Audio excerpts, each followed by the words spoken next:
Ethan, that breakfast like knocked me out. It did. I took a nap. Yeah, I took a nap. We had a true American breakfast, a meal that will fucking KO you. Did you go to the Denny's that burned down? Yeah, it was like The Shining, and they're like, Yeah. "But you've always been here." And there's a picture of you. Cut to a picture of me and Chris eating pancakes in 1929. The first Denny's customers. Yeah. Oh damn! I wish we were recording that. That could We have been kind of are. Yeah. Here, do You you guys guys want keep to? this in. Our audio is about to get really good in 3, 2, 1. Boom. Oh, it sounds so So good. should we start recording now? Yeah. I did start recording. No, like my personal one. Yeah. Hello, 1, 2, 3. Okay. Put the pants, the fucking bitch in the pants. Going upstairs, you don't really dance. Doing your mom. Doing your mom, doing your mom, doing your mom, doing your mom. Brandon, did you watch Ray William Johnson? Ray William Johnson No, I wasn't a Ray William Johnson stan. equals 3. No equals 3 for Brandon. I've never even seen a second of that man's content. Why? I don't know. It's literally, he literally just plays other people's YouTube videos and then he interrupts saying, "All right, now watch this part." Maybe it's just because I wasn't really that big into the YouTube scene before. It's kind of like America's Funniest Home Videos, but like on the internet rather than like through television. Yeah. Hold on. What? Hold it. Hold that door! Hold that door! Hold the door! Hold the door! Hold that door! Hold that door! Oh my god. It's still cold in here, Brandon. Shit. My AC is intense. Chris, were you cold and sleeping last night, or were you hot? Is that why you moved to the couch? I was hot. Did you turn on the fan? For whatever reason, I was having the hardest time turning on the fan. Oh, but turning off the light. Turning off the light. Because the light... See, Brandon, I called it. The light is in the very middle. It's the tiny string in the very... What is that noise? Oh my god. No. You can't. You can't do this. I'm joking. In his fucking Snoopy outfit. I can't believe I'm joking. Yeah. I'm just joking. Folks, joking. he's still in his Snoopy outfit. I don't know why. He has not changed from his Camp Snoopy. You got home 4 hours ago. 3 hours ago. No, I didn't. Yeah, you got home at 4. Yeah, 4. And you've been Well, I was just having such a good time talking to our roomies that I just didn't want to stop. I wish you stopped. Just kidding. I'm joking. I'm joking. Ladies and gentlemen, we got him. Yep. Can we talk about that night? Snake Eyes and Jackass 3D. Oh yeah. Yeah. First, let me just say welcome back to After Hours, episode 3. Coming back with another After Hours. We're gonna later on the program. We're gonna get into some MCU reviews, but this is again the informal podcast where we're just gonna. It's more informal than it already is, so we're just gonna kick back and shoot the shit. But yeah, let's talk about our experience on Thursday.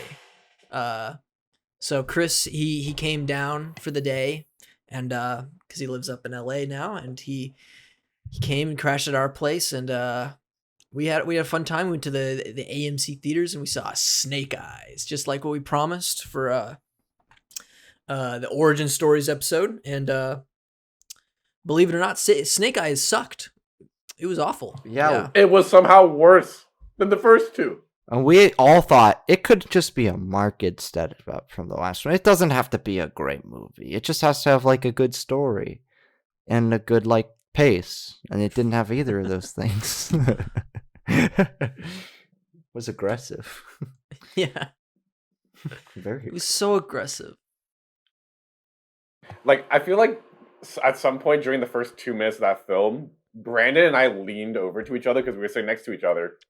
And we both were like, is it just me? Or, holy shit, this movie needs to chill. Like, seriously.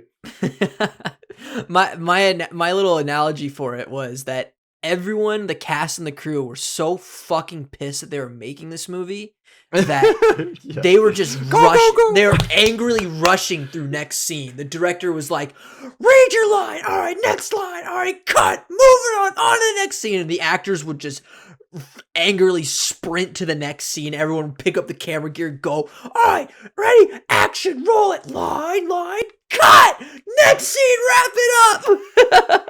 Get it wrong. Go. But there's literally a scene in the movie where they're talking, they're angry, and then they start running, and then they run to another location, and they stop, and they're talking, and they're angry, and I'm like, And then there's an action sequence. and then they start beating people up, and they're still angry, and they run to the next scene. And I was like, Yeah. Jesus Christ.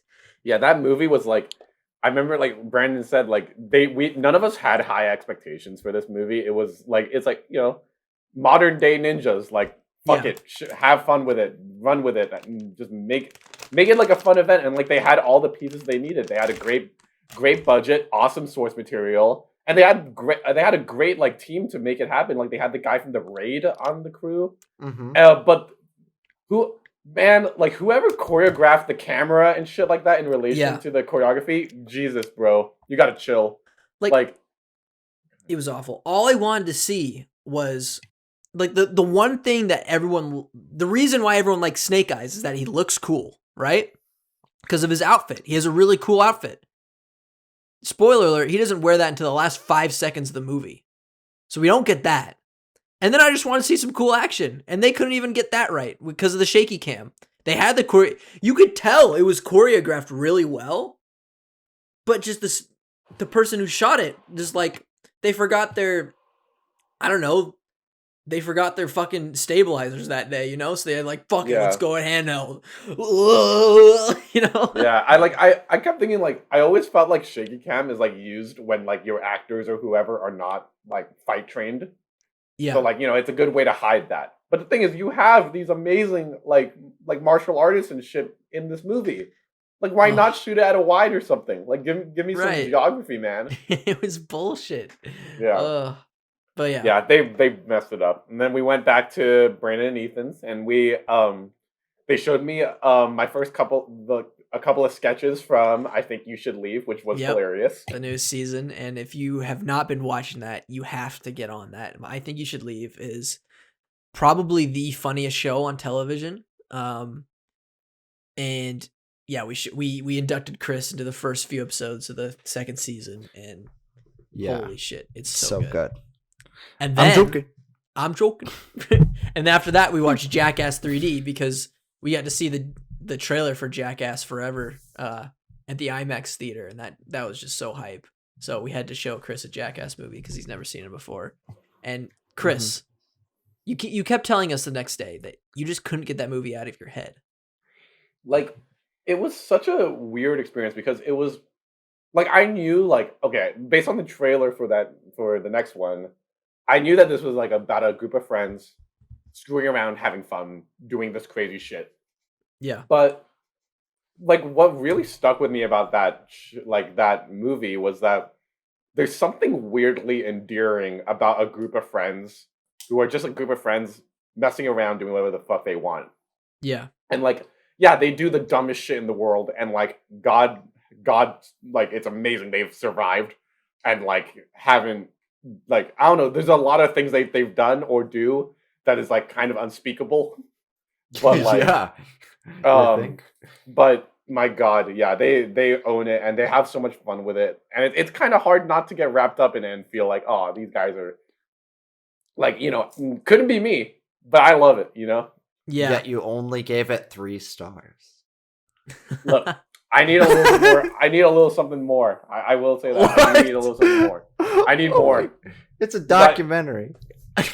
Oh, boo-hoo. Oh, documentary. Wow. Underrepresented filmmaking. Shut the fuck up, all right? Okay. So- I'm kidding.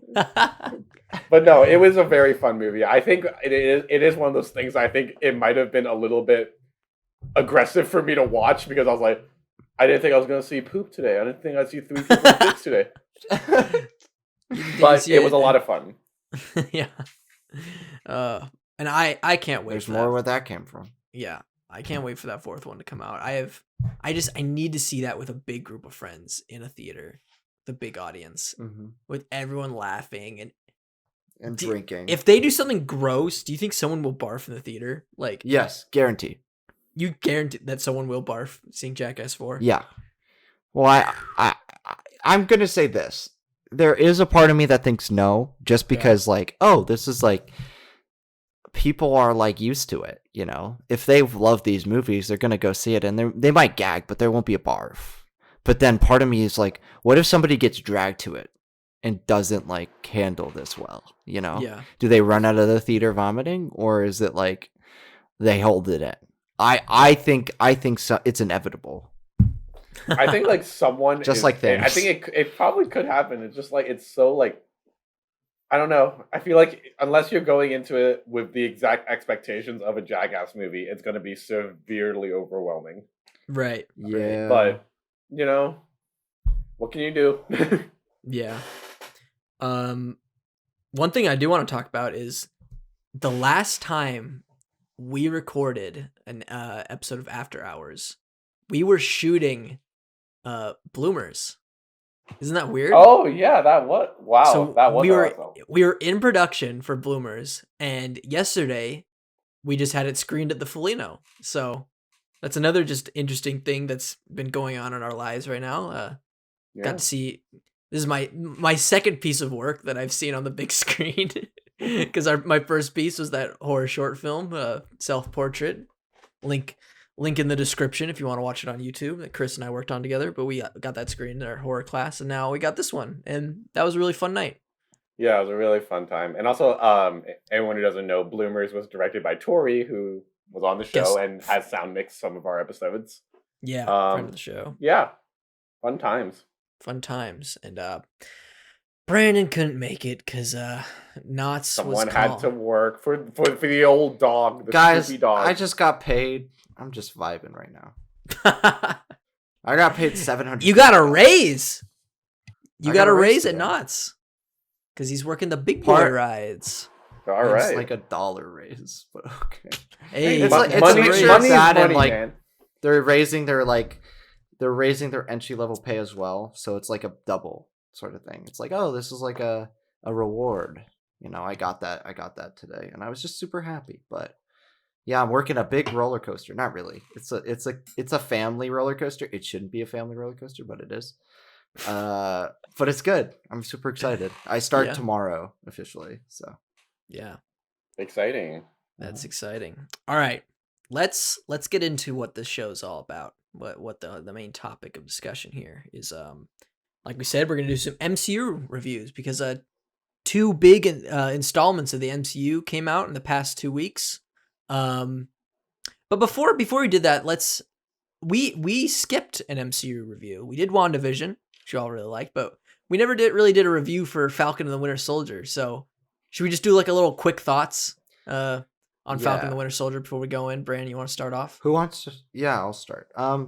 I was probably most looking forward to the story out of like all of our group of friends who's like into the MCU.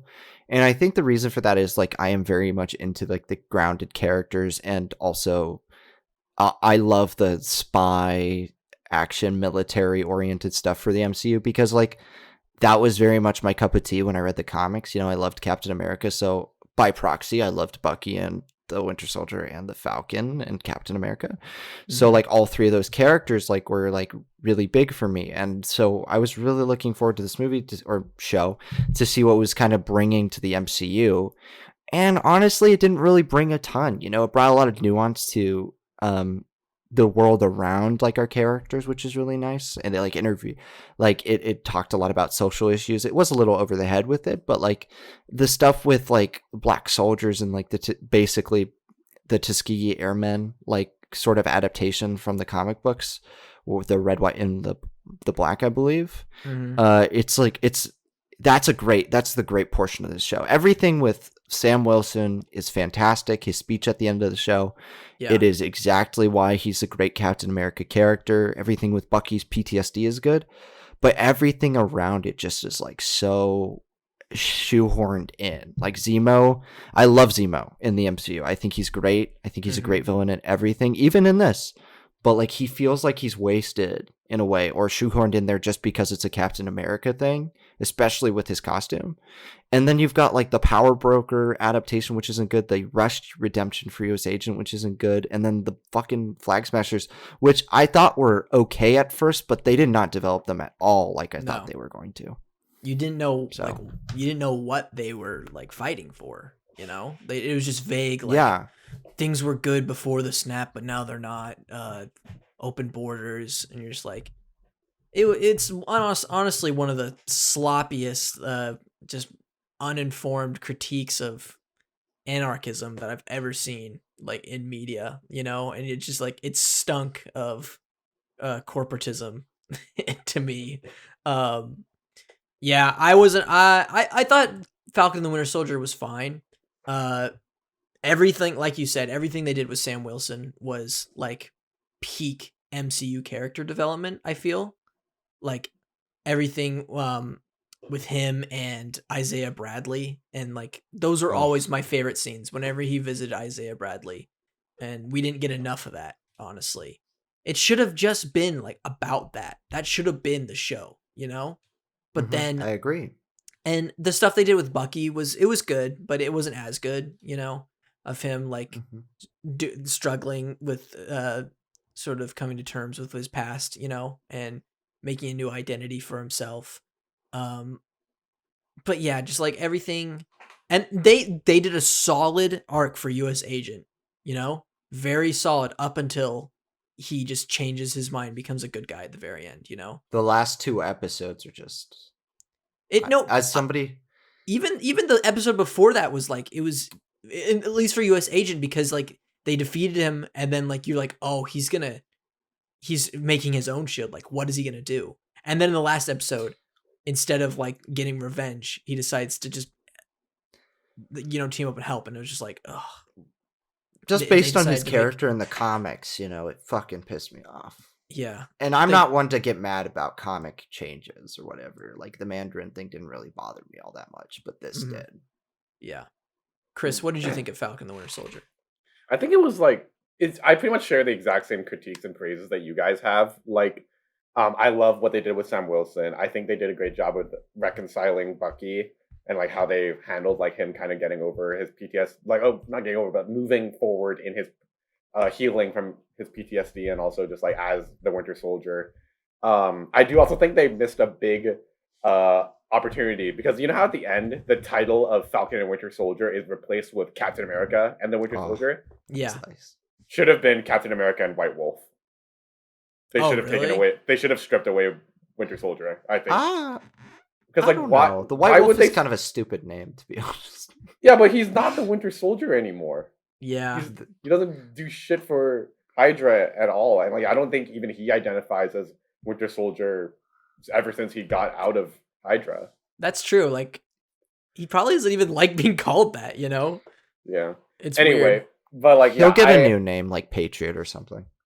Yeah, maybe. But yeah, I did not like what they did with the Flag Smashers. I thought they underdeveloped Zemo a lot. The Flag Smashers is the big thing for me. I think you as well, particularly Ethan, is like, yeah, it's the most like hollow dissection of anarchism. And you know, like, it's one of those things where it's like, you don't need to make me agree with these guys, but at least give me some context for why they feel the way they do. Yeah. And like, you know, that's just the basic fundamentals of giving interesting perspectives in storytelling. Like, make me understand, not necessarily agree. And it's just like, you can, I don't know, I just felt like these guys were like, these guys are like blow shit up because they're angry at the new world. And it's like, come on, like you gotta be, especially in this like political climate that we live in right now, where it's like, it's so easy to antagonize the other side for like random reasons. It's like, you got to do better than that. It was very this show centrist. Feels safe in that sense. It was a no, very I feel like it was safe. Show. Yeah, centrist. Like, well, okay, where it was like, it creates this character of the U.S. agent to be like, oh, he's this very right-wing character, very America first, and then they make him a bad guy because of that, you know? And then it's like, oh wait, no, but we don't want to make him too much of a bad, we can still change. And then, oh, but the Flag Smashers, they're really the bad guys, and like, but we don't really know why, they just like want something, those kids, and it's just like, oh, come on, like, And then at the end, you're like, is anybody really bad? Because, like, that's basically the thesis of the show, right? Yeah. Is like, Yeah. the worst people in the world are, like, I guess, like, the easy, like, low-hanging fruit, which is, like, congressmen and stuff like that. yeah. Yeah, So, like yeah. that speech that Sam gives at the end is great because I think it is a perfect speech for what the show was going for. But I Mhm. think it like that speech would have been so much more compelling if the Flag Smashers had a more understandable motivation for what they do because they talk about like this refugee crisis that they're going through, but it's like, dude, you gotta show it to me. Don't tell me it. You gotta show Yeah. me. And it's Mhm. like, I don't know, they really just kind of dropped the ball on that. But the speech is fantastic. And I think they do a great job of kind of like discussing the iconography of the Captain America mantle Yeah. and like kind of dissecting it and kind of hopefully and like with Sam, like kind of modernizing it and giving it like this is what the new American ideal should be. And this Yeah. is what it once was. You know what I mean? Yeah. So yeah, I think they did a great job with that. Action But is so bland, too. yeah, they didn't do the choreography too well. Yeah. No. It's all Okay. forgettable. So where does it lie in your guys' ranking of MCU? Do you guys know? Like mine's like, I gotta pull it up. I put mine as 23 out of 27. Like Oh it's wow, it's pretty down low. it's down there with like some of the lesser like phase 1, phase 2 stuff for me personally. Yeah. Like I don't know. I have it at 17 out of 27. I like it a little bit more than most people do, I think. But I think I am just very biased towards like Falcon and Captain America. Right. I have it Yeah. at 19 out of 27. Mm-hmm. Okay. So Okay. not bad. Well, let's get into let's see, which one should we do first? Let's do Black Widow first. Let's save Loki for last. Sure. Yeah. Because that's, spoiler alert, that's probably the one we're gonna be the most excited about. Yeah. So Black Widow finally came out. Been a whole year basically Yeah. in the making. This was supposed to be the kickoff film to Phase 4, and I wonder what that would have been like if Black Widow was like the first film of Phase 4. I don't know. I mean, like- it is though, technically. I guess it is, but the first like story of Phase 4, first project. But instead Maybe it would have felt competition. better. Maybe, yeah. But we all liked it, right? We all thought Black Widow Yeah. was good. It Yeah, was fun. I had a It good wa- time with it. I think they did a really like I remember the funniest thing is that you pointed out that this movie takes place during Captain America's speech during Civil War. yeah, It is like that is so true. This literally takes place in the middle of a speech. Like It's like a week. in a minute of yeah, in a minute of Civil War time is this entire movie. yeah. So, because like during the end when they're showing like a montage of like the consequences of Civil War, and then Captain America's speech, and then you see him at the end show up to rescue his friends, because Black Widow starts with like her leaving Tony Stark, like I'm guessing like a few moments after that, maybe a day or two, and then it ends Yeah. with her getting the Quinjet to go rescue like Falcon and everyone from the prison, It's just it's crazy. Mhm. But yeah, Black Widow, like I think I was going in with a lot lower expectations because I don't know, I didn't see the why they were making a film in between like Civil War and Infinity War, like after the Infinity Saga. Like we already know how her story ended, and Black Widow already in the Infinity Saga had a pretty good arc, right? But in this film, we get to see it gives us it's kind of like a Disney Plus show where it gives us a lot more development into why she makes the choices that we see in Infinity War and why she feels certain ways in Infinity War and Endgame, through having her confront her first family, and like I thought all the scenes with like the family were really good. Like goddamn, Florence Pugh was like Oh, such she's a good amazing. actress in this movie. So good. Like in the scene when she was saying like, "It's all real to me. It was all real to me," and stuff like that, and like she was acting the hell out of that. And Yeah. Mhm. you know, David Harbour and Rachel Weisz were like, they were good. They were really good in this movie. Mhm. I think I David think Harbour they could have maybe- been used more. They could have been used more, and I think David Harbour played things for laughs a little bit too much. You know, Hmm. it would have been nice to see that character taken a little bit more seriously, but I think they did serve their purpose. But overall, like, I'm really glad that this movie came out because this is like the first time that I felt like I was like watching the Black Widow I know from the comics, you know? Um, like especially in some of the most modern runs of Black Widow that I've been reading, like I feel that was the same Natasha that I've seen in this movie, and I don't think I've seen that in the past movies. So that's why I'm glad this movie now exists, is that it's sort of like a send off to the character in one of the most true incarnations that we've seen so far. Yeah. You know? What do you think, Brandon? I think the closest Black Widow comes to reaching her comic book potential outside of this movie came in like either Winter Soldier or like an Age of Ultron. Those two felt well, Not okay, Age of to a Ultron. certain extent. No. Like outside of the romance subplot with like Hulk, like I feel like there is something there to her character, but definitely Winter Soldier. And we all talked about this because I remember we had a lengthy discussion before seeing this movie, and I kept asking people like, "Oh, like what is like the movie you're least excited for that's coming out from the MCU?" And we all were like, I hate to say it, but Black Widow, you know? It's like Yeah.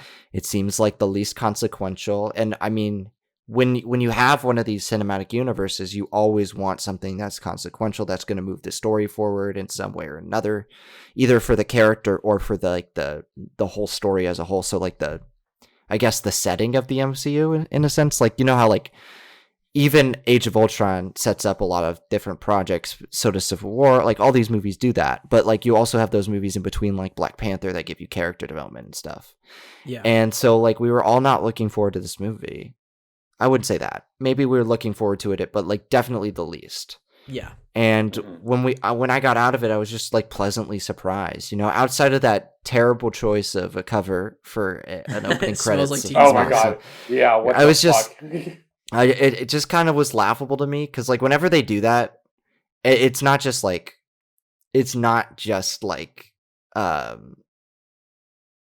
I don't think it's just like it's popular movies. You know what I mean? Yeah. When popular movies take covers of like classic songs, it just Mhm. doesn't work for me. Like when they did the Come Together song for the Justice League, I hated that. Or You when- don't like that one's good. I like that one. what? I like that one. No, I hate that one. Really? hate I it think it's so better than the much, Beatles yeah. one. I And think then it's way it's like- better. It's I just don't buy it. I don't like it, you know.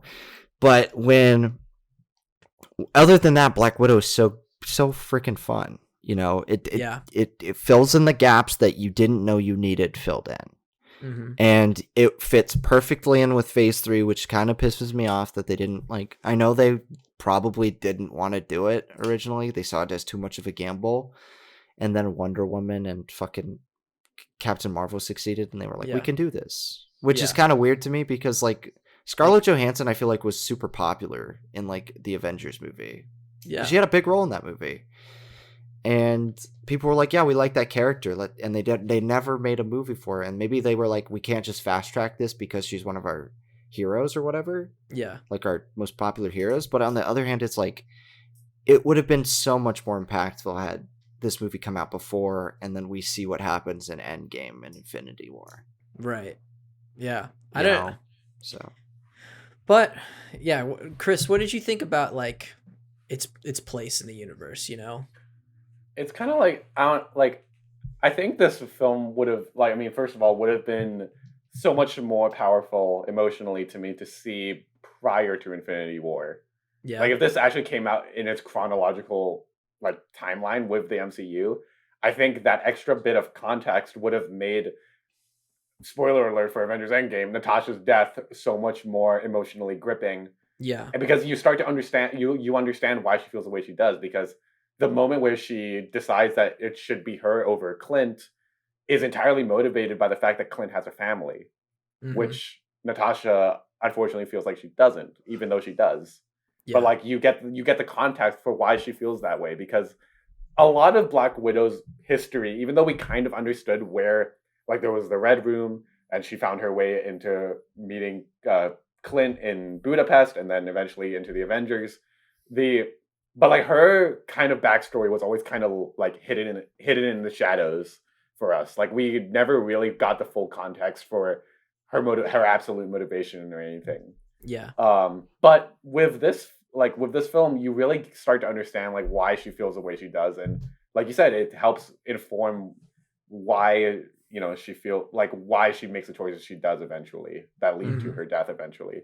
So yeah, I mean, I guess in its larger place within the universe of the MCU, it's like it is kind of like it is very much a character film. I don't think like it doesn't do anything or change anything within the grand scheme of the MCU. Like we're about to, when we get into Loki, that's a big implication for the MCU and a big character piece.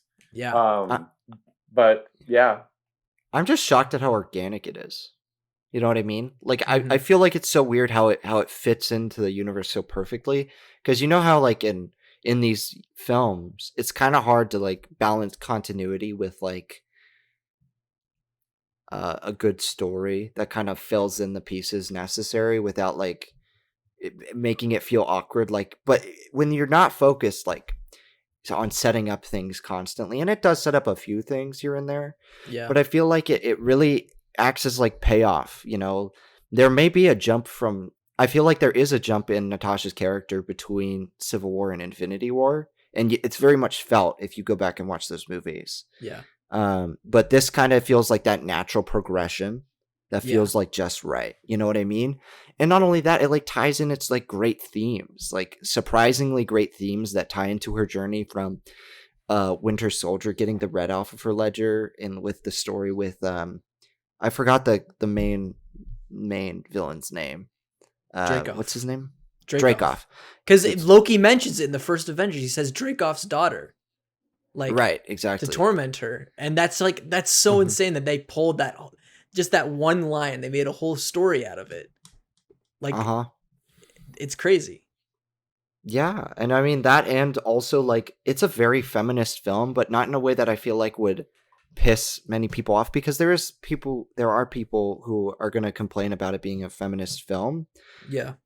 But like I don't feel like it does anything to like necessarily beat the viewer over the head about that. You know what I mean? Like I feel like it does it in a very subtle way that like if you're not reading into the themes, you're not going to like find, but like if you read into the themes and you find it rich, like I did, like I loved it. Like it's a very, very empowering movie, I think. Just like its messages of like human trafficking and how and like reclaiming yourself, you know what like I mean? Thousands of women just disappear every day in our society, and because of like not stuff like this, you know, but like because of gross men and human trafficking shit, you know.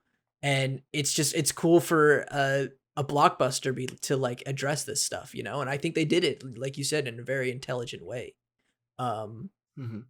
Yeah, and I can't like when I'm doing an MCU rewatch, I'm fine watching it in like its release order. I don't think I can ever watch this one after Endgame, you know? I think I have to do it before Infinity War, just because like it's so weird for it to not be, you know? I agree. It's so weird for this to be a Phase 4 movie. Yeah, I feel like a lot, like if you're, especially if you're watching the MCU as like say someone who's like maybe 10 years younger than us, eventually like, hey, I'm gonna watch all the MCU films now. Like, I've never seen them. Let's watch them. Yeah, I think they're gonna eventually, if they watch this fully in terms of release order, they're eventually gonna get to Black Widow and be like, that's weird that they put this one out before Infinity War and Endgame. Like, why would they do that? Yeah, and then they'll be like, oh, wait a minute, they like, you know, the post credit scene, or whatever. But like, it's also just like, I don't know, it does fit so much better if it's slotted in there between Civil War and Infinity War.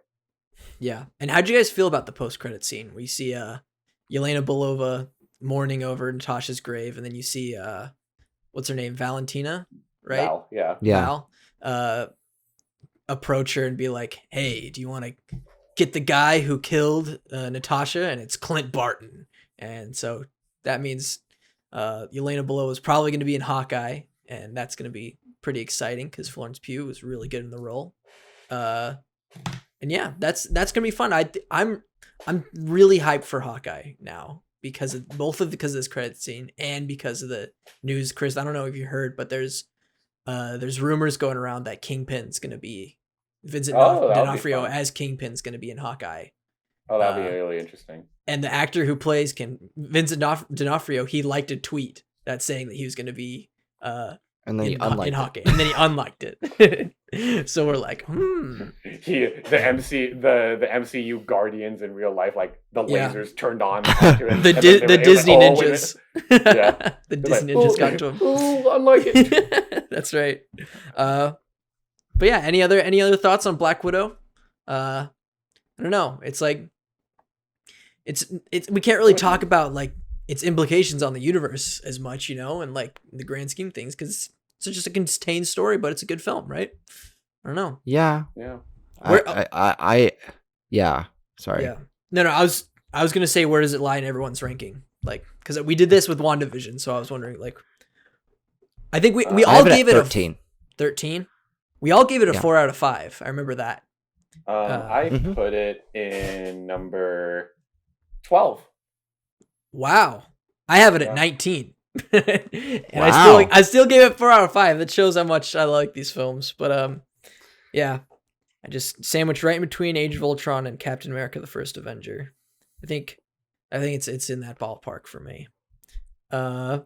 Okay. Let's get to the real meat of this episode. I think we're gonna have a good time talking about this. Cause time. What? Good time? Yeah, I've got a real good time. This was probably one of the biggest surprises out of the whole MCU for me. Like, guaranteed. Yeah. I don't. What was everyone's hype level on Loki before episode 1? Chris, very low. Very low. Very low. Extremely low. I was just kind of like, like Loki. Okay, like. And I was like, okay, I know it's going to be the version of the Loki that we saw in Endgame that got away with the Tesseract.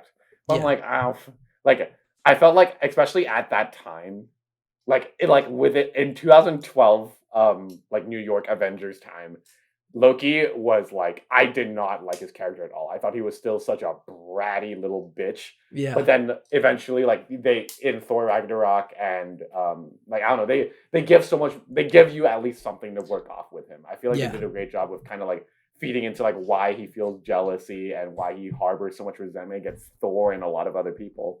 So I was like, low key, fine, okay, I'll watch it. I just want to see what's going on. Yeah. And to my surprise, it was great. It was fucking awesome. Yeah.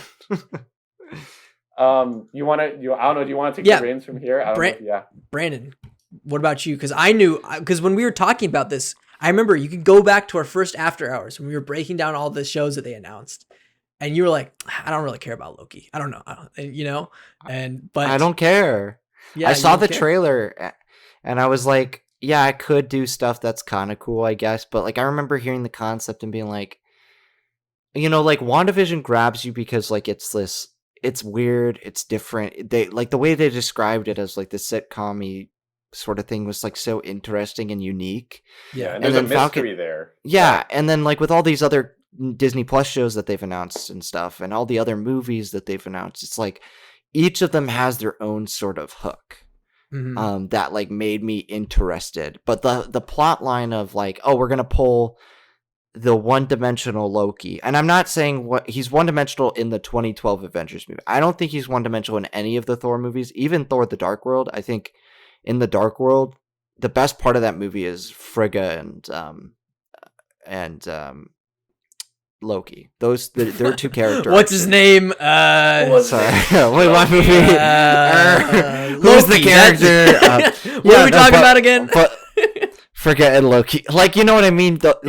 He like that movie. If it did anything well, it was that character development you got for him, and like that's like, it's a good throw line for those Thor movies. But I remember in the Avengers, he's very one note. He's a great villain in that movie because he's so maniacal and evil. Yeah. And like, I just have so much nostalgia for the movie as well as like the early comic books. Like the first Avengers comic book is they team up to stop Loki.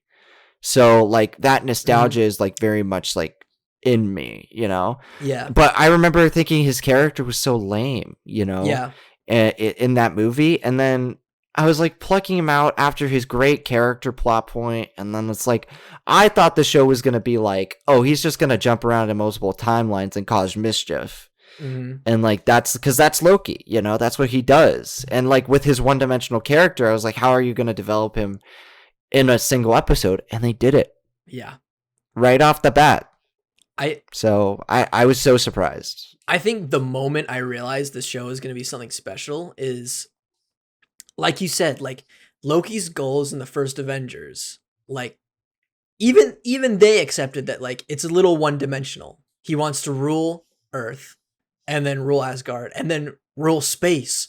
Wow, space. That's a lot. What that's a big feather in your cap. You know, when Owen Wilson like comments on that, I'm like, okay, this is gonna be Lightning something else. McQueen dismantled all of Loki's worldview. Yeah. And then I was like, because I too, In I was like, Worlded Loki. this is it's even further than what they did with Black Widow, where it's like, okay, I get like it takes place because she dies, but like they're taking another Loki, like one that we've already seen die, and basically have a complete story arc, you know, from when we first see him in the first Thor to like becoming evil, sort of beginning that reform, but still kind of being evil by the end of Dark World, to then being full on reformed by Ragnarok, to then sacrificing himself in Infinity War. You know, like that's a solid arc right there. But now we're going back to his most one dimensional. But then they take that and they're like, let's show this Loki the rest of his life until his death. I think that was like that was also another It's scene where I'm genius. like, wow. Great scene.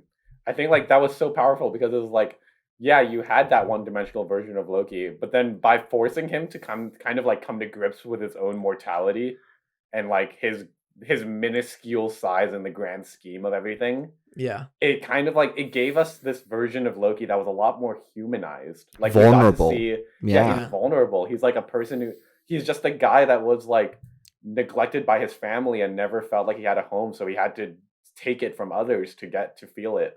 It's like there's this quote that like the child that is not loved by the village will burn it down to feel the warmth or something. Yeah. I probably said that quote awfully, but like I think that's a great example of that, and they did a really good job of kind of like making you understand why Loki is the way he is, and like, you know, he kind of recognizes I'm a villain, I'm an awful human being, and like I'm terrible to people and I do awful things. But then like we said with like I said with Falcon and Winter Soldier, you don't need to make me agree, make me understand. Yeah. And that's exactly what they did with Loki. I think you could critique it in the sense of like, it maybe moves a little fast with his character development. Like, I don't know if showing him the real necessarily makes him go through all of the character development he did in the other MCU movies past. You know, he went through that cycle in like, what was it, like 6 years between Avengers, the 2012 Avengers, and like Ragnarok and Infinity War. So like, to me, maybe it's a little fast that he transitions into like such a likable character, but then again, maybe it's not, because like in the TVA, time operates differently, and when you're taken on this like almost spiritual existential journey, like maybe an epiphany doesn't seem that far off. You know what I mean? Because even in Thor: The Dark World, he certainly has some sort of epiphany when he's imprisoned. You know, hate to bring that movie up again, but the MCU keeps doing it. So yeah, they really want us to like not forget about that one, which is funny. No, but yeah, I wouldn't say he goes through his whole arc. You know, I'd say it. Again, having him see that arc that he does live creates this whole new one and much more layered one, you know, that we see throughout the show, where again, like coming to terms with his place in the universe, you know, And then once he meets up with the variants of himself, like Sylvie and everything like that, What then a it just slice- gets I'm kidding.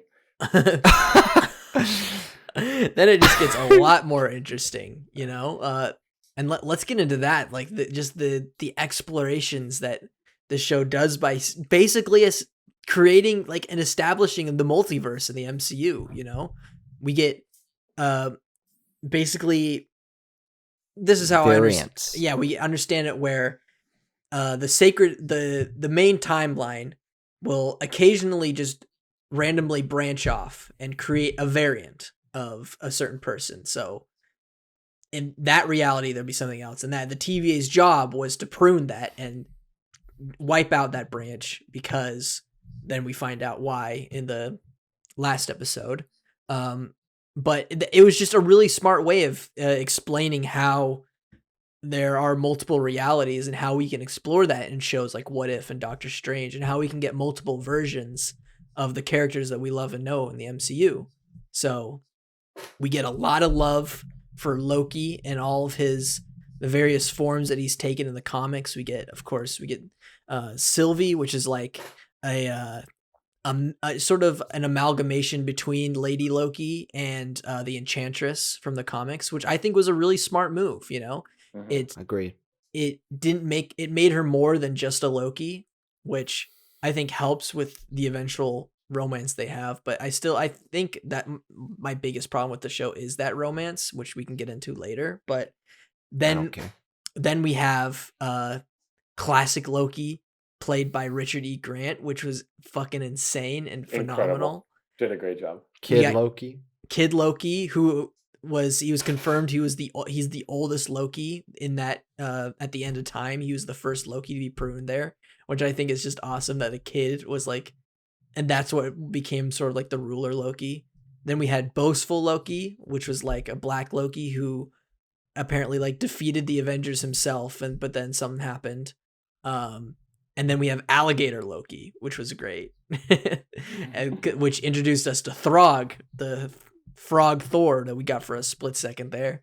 But yeah, it's just like, it's insane to see this, that we're now opening the MCU to a multiverse, which I never thought we would get in a million years after, like, before Endgame and before they introduced like this thing as like timelines and time travel.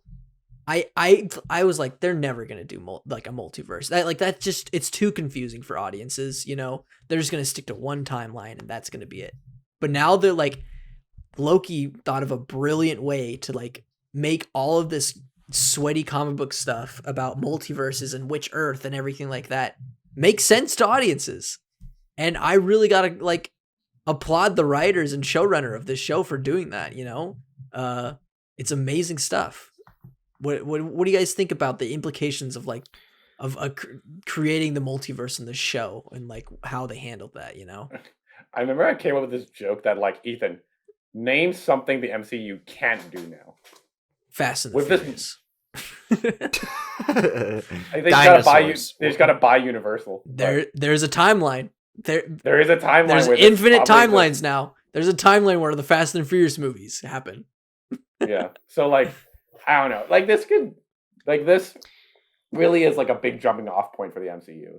Yeah. Like there's so many opportunities, and they've laid out a great plan for them to like pursue it. We'll get into that later. But they have so many new and unique opportunities to explore new characters and new worlds and just new things. There's a lot of things that they could expand on, because for a while in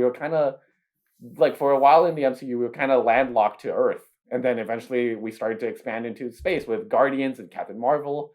And, you know, it's like, it feels like kind of the literal infinity of the universe is the limit. Like there's nothing that they can do that we can't imagine right now. Brandon? I love time travel. I love this spacey, wacy stuff. Like, one of my favorite shows is Doctor Who, and I know I get like crapped on for it by Ethan, but like the reason why is it discusses all this cosmic philosophy about like what is your purpose in the grand scheme of things when you have like such a large power. You know what I mean? Time travel was like probably the biggest power in the universe if you think about it, because if you have to go back to change and alter events in that timeline. It's like a big deal. You know what I mean? You have the knowledge and the effort. You know, it goes both ways. You know, it's not just like the power of being able to stop something before it happens, but also the knowledge that that thing happens to begin with. Yeah.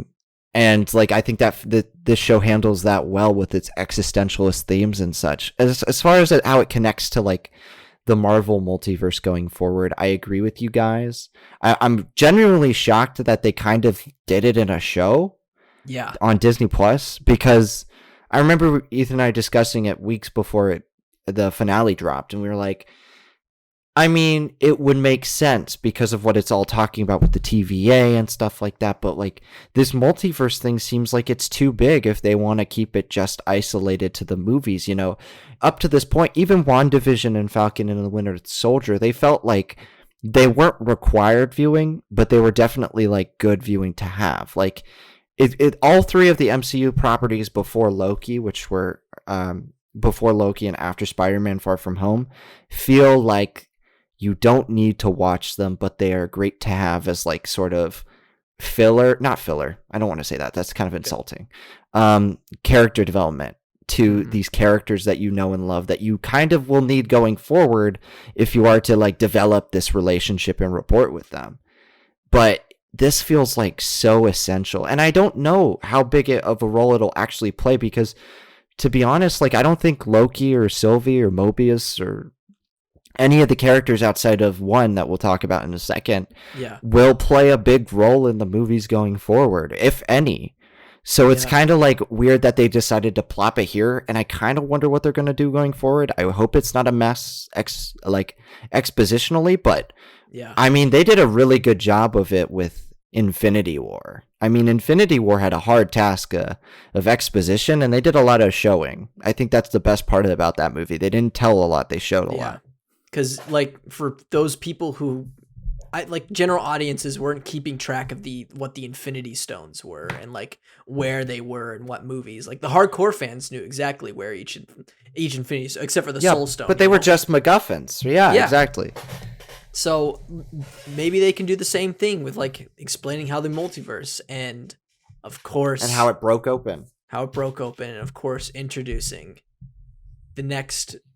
Thanos level big character, the next big bad in this universe, and that is motherfucking Kang, the motherfucking Conqueror, is in this. Let me tell you, Brandon and I, the weeks leading up to this finale, not the weeks, like the days leading up, Brandon was so sure it wasn't gonna be Kang. I remember. It was like, a few reasons. You were like 90% sure. You kept telling me, you're like, it can't be. They can't do this. They can't do this. It's too obvious. And I'm like, bro, how it can't not be Kang, you know? They set up there's too many little crumbs in this cookie crumb trail, you know? It was all I just didn't want to get disappointed. Yeah. You didn't want to get Mephisto'd, is what you're saying, from WandaVision, you know? Not just that, but you know.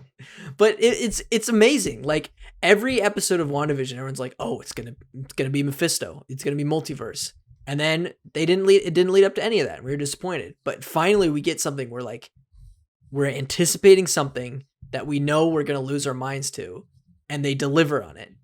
Probably even better than I could have ever expected. You know, by introducing He Who Remains, or Immortus, at the end of this season, played by Jonathan Majors. Chris, I want to ask you, like, what was your reaction when you saw that elevator door open and you saw Jonathan Majors with that apple? Like, what were you feeling? Immediately I recognized it was like I don't know if I've seen Jonathan Majors in anything before. Have you seen Last Black Man in San Francisco? Yes, I have. Oh yeah. I have seen him in that. So I recognized the actor, and I immediately pieced together, oh wait, that's the guy they cast for Kang. Yeah. Because they had announced that a while ago, and I wasn't expecting to see him. I remember the doors opening. I was like, who is that? Oh, Jonathan Majors. Oh, that's Kang. And then I was like, isn't Kang supposed to be like really intimidating? Like, what's going on here? Yeah. You know, I was like, I thought like, yeah. So then, like, I remember for the next like 10 minutes, like when Kang is like doing his quips and everything, I was like, this guy is not like I would hang out with this dude. Like, why is he so chill? And then you start to and then Kang starts to kind of give you the spiel and give you the lowdown of how this all works and like why he isn't like this tyrannical, scary as fuck ruler. He's a dude that brought order and peace to the multiverse, but then, and we'll go into that in a second. But yeah. I was shocked that he was in it because like it was just like I don't know. I guess I just figured he would just show up in Quantum Mania and then from there he would kick off into becoming the Thanos. But yeah, right from the fucking rip of the multiverse, we know the guy. Dude's unhinged. Yeah, but it was so much fun watching this with Brandon because Brandon's like a big Kang fan. We are both we're the biggest Kang fans I know. Like because we rocked with that dude from seeing him for the first time in Avengers: Earth's Mightiest Heroes, and then reading his comics from the Stan Lee run of Avengers, you know, and just knowing everything about like the Council of Kangs and the just everything like that, you know. Nathaniel Richards, and just like seeing that shit confirmed in real time for us. Like we did the thing where have you seen the John Boyega's reaction to The Force Awakens when he sees him light up the lightsaber for the first time? Yeah, and he stands up with his friend and they just dap up each other like really hard. Like that's exactly what Brandon and I did when we saw Kang. We were just like, let's go. And it was like, it was one of the hypest things I've ever seen in the MCU. It was so good. Brandon, how you feeling about Kang? I love it. And the way they did it was very tasteful. It didn't feel like it was like, I think there's going to be some people who really don't read the comics or who are like, what this feels like a shoehorned in villain. Maybe it should have just been a Loki because the show's all about Lokis, but it makes so much sense. Like I even I wrote about it like weeks ago, like in my notes. If you look back at notes on my phone, which I know the audience can't see, audience hack Brandon's phone and access those notes. Thank you. No, and then like I tweeted a while back. I think it was like episode 3 or 4, like growth or like something about Kane rising, because like I was like. They're like there's so much hints towards it, but I just didn't want to get disappointed. I wasn't disappointed in WandaVision's finale, but I didn't want to get disappointed by Loki's finale because Kang is literally one of my favorite characters. And like I think a lot of people don't really, now they're starting to, but they didn't really understand at first that this is like, I wouldn't say the nicest Kang, probably the second nicest Kang you're ever going to see in the MCU. Because you'll see one, I'm guaranteeing you'll see a version of him that's much younger that is going to be a bigger part of this later. Absolutely. But I think that's like 5 years down the line. This is like, he's going to be so evil.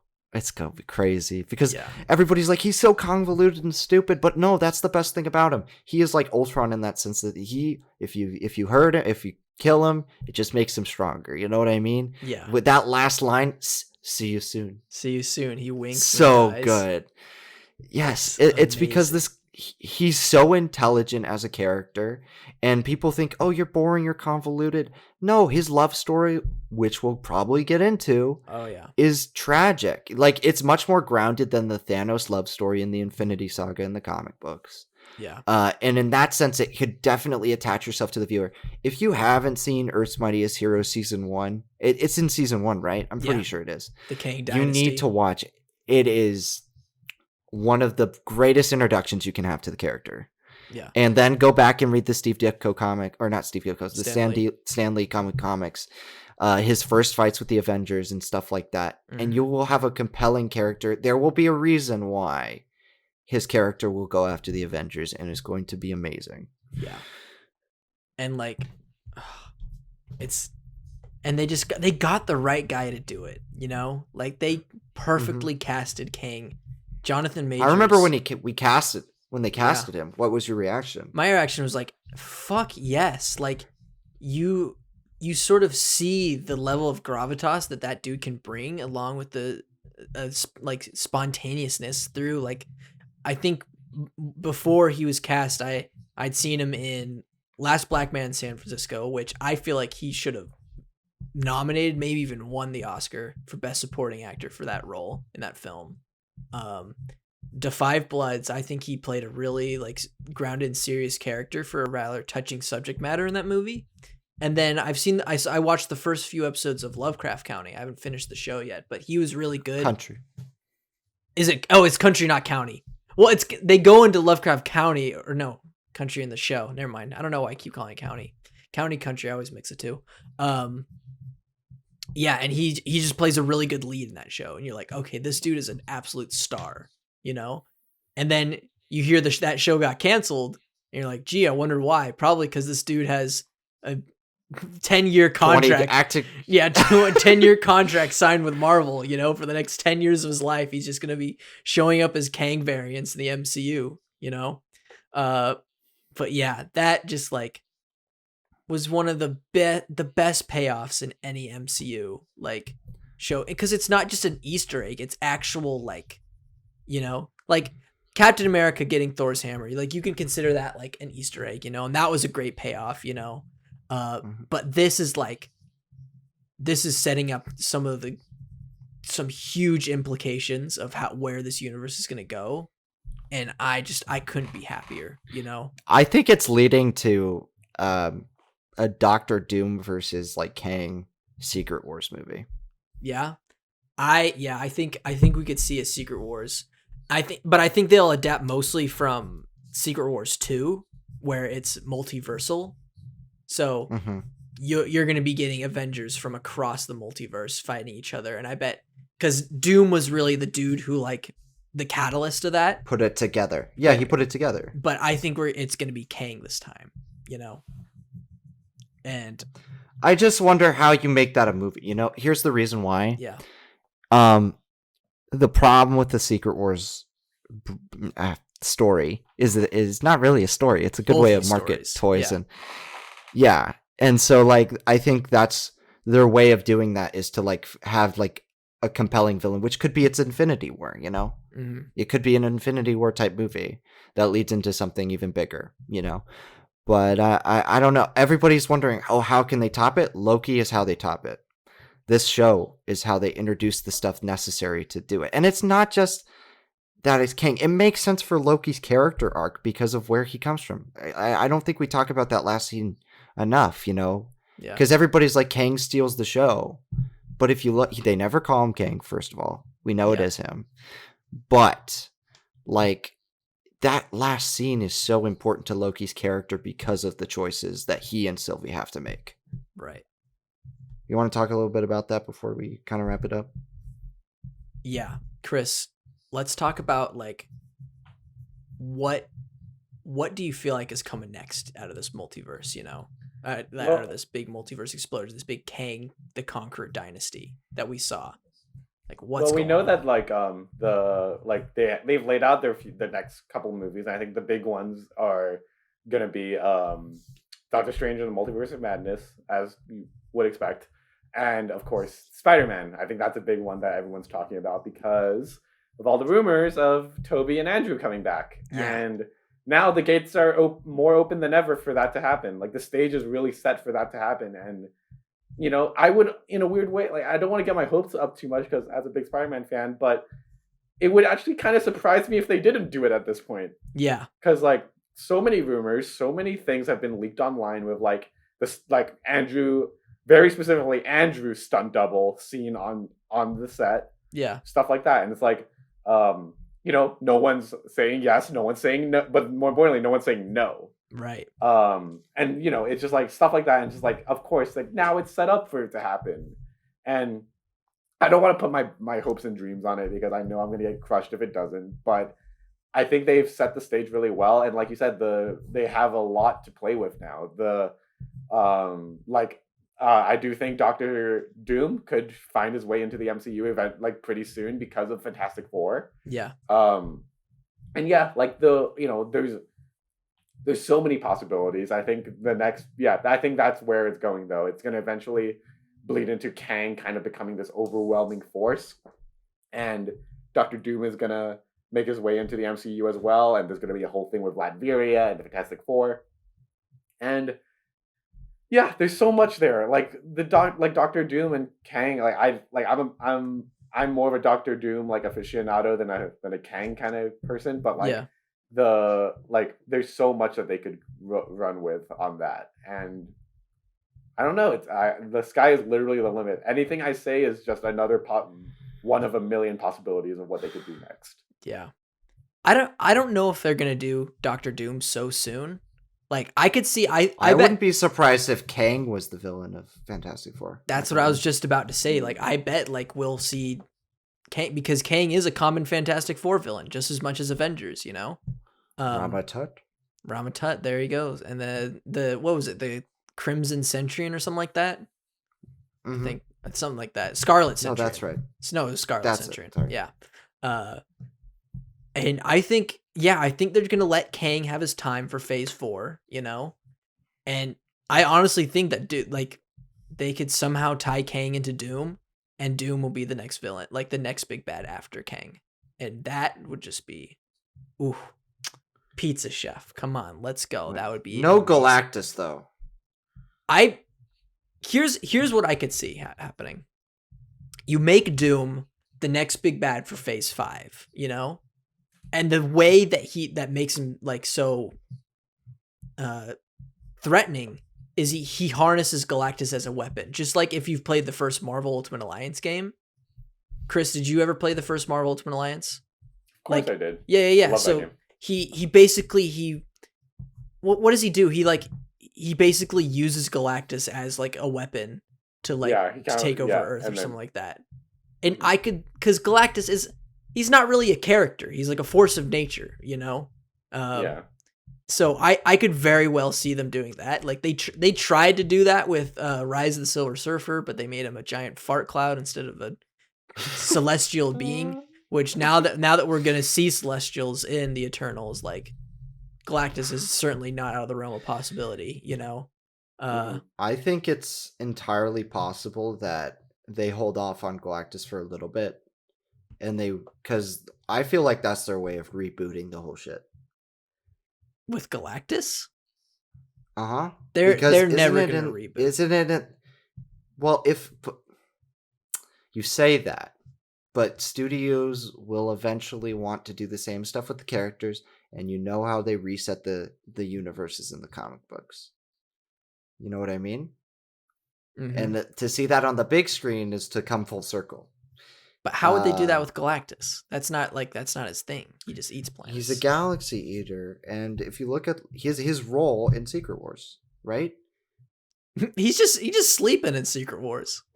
Oh. Okay. That's one of the funniest moments in Secret Wars where like Dr. Doom's like, look, fuck, Ultron, look over there, and it's just Galactus just zooted out on the ground, just like, oh. he's just sleeping. Okay, but what I swear to God, there was something like where the universe rebooted because of like the multiversal thing with like Galactus being one of the main reasons why. I swear to God, that was like one of the reasons. In the first Secret Wars, or the Secret? I think there was some sort of timeline thing in Secret Wars too. I don't remember, but I don't know. I don't know if I could ever see them. This is getting too sweaty. Yeah, we're getting too sweaty here. We're at a good time to wrap it up with our thoughts on Loki. So let's go around and just quick final thoughts and rating out of 5 that you gave on your letterbox. So Chris, you want to start off with your overall impressions on Loki season 1? Yeah, I thought they did a really great job with developing Loki, giving us a great glimpse into his character and kind of reinventing him. Yeah. They did a great job with developing this world that is the multiverse and eventually expanding it into this incredible moment in the MCU where the floodgates really open. There's a lot of tenderness in this, but also a lot of joy and happiness and laughter. Owen Wilson is hilarious. Jonathan Majors is fantastic. They do a great job. Sylvie, you have my heart forever. You are my official MCU babe. Babe. Yeah, did a great job. Loved it. Can't wait to see what you guys do next. Yeah, MCU's back, baby. It's back. Brandon, what's your thoughts? Shit. It's good. It's really good. I love what they did with the character. The action is my least favorite part of the show, and that's a good thing. I love it when a show like takes an established genre and flips it on its head. So having philosophical dialogue every week that pertains to a plot and doesn't just feel like it's like, out of nowhere is really refreshing. And I think, multiverse implications aside, I'm excited to see where it goes for season 2, because I'm really more excited to see the character journey. Like we'll have our multiverse discussions later when we actually get to see stuff from these movies, and whether or not it'll branch past the 2 movies that we have coming up is one thing. So let's see what happens. Also, are we going to go over our ranking in the MCU time? I forgot to ask that. So Chris, do you want to give your ranking of Loki first, then Brandon, you can give yours? Yes, let me just pull it up so I make sure. I know it is pretty high up. Me too. number 6. Wow. 6? Yours is, I think Brandon's is higher. What's yours? Yeah. Considering this was I was least looking forward to the show, it's shocking that it's at number 4. Number 4. Wow, that's holy huge. shit. Yeah. Yeah. Loki, like I said, probably the biggest surprise out of the MCU for me. For the last few episodes, I remember just those weeks were just the longest weeks getting to episode. I was never really a fan of Loki as a character in the MCU. I didn't really get why everyone thought he was that great, but now I feel like because we had so much time to spend with him and those just interrogation scenes where we got to break down just the philosophy of this iconic Marvel Comics character, it was so great to see, and it was so great to explore the multiverse, introduce us to the next big baddie that I think it's probably going to be better than Thanos, Kang the Conqueror. He is top 3 coolest comic book villains. I can't wait for you all to see the potential of this character. It's crazy that Loki first appeared in Thor 10 years ago. And now that was 10 years ago when we first saw that little Tom Hiddleston fighting Thor on the Rainbow Bridge. He was little in that movie, he's really squirmish and little. He was and watching fall off and now we're here where that character has met Kang the Conqueror and has opened up the multiverse. Isn't that insane? I like how you casually early in the episode was like, we're like, hey, let's bring up the Captain America being able to lift Thor's hammer as kind of like a cute little Easter egg, Yeah. And you say it so casually, but if you would have told us that 10 years ago, we would have been that's true. What? Yeah. I remember I had that exact moment when we were watching Endgame where Spider-Man was wearing a suit designed by Tony Stark, swinging on Valkyrie's horse, and holding on. No. Yeah, holding on to the Iron Man. Swinging off of Thor's hammer, riding Valkyrie's Pegasus. And as Thanos' army is raining hellfire on the Avengers. Tell me that literally a year before Endgame came out, I'd say, you're a fucking liar. You're a You're liar. a traitor and you're a a coward. And I hate you. Come here. Run after him. But yeah, I loved Loki. It's my 10th favorite MCU thing, even though I loved it so much.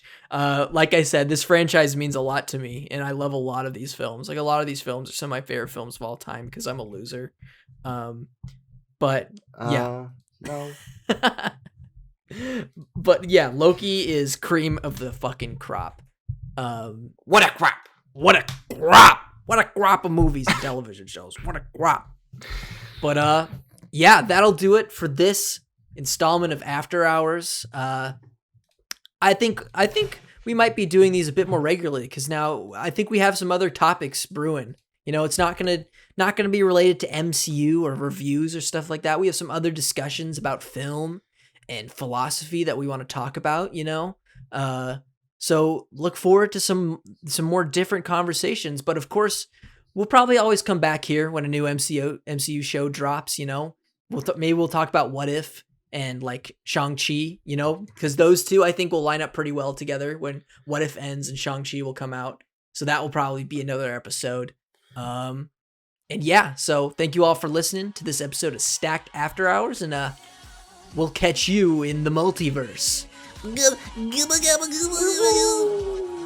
Do you think I look like Fat Brandon in the multiverse? Put Fat Brandon on screen. Boom!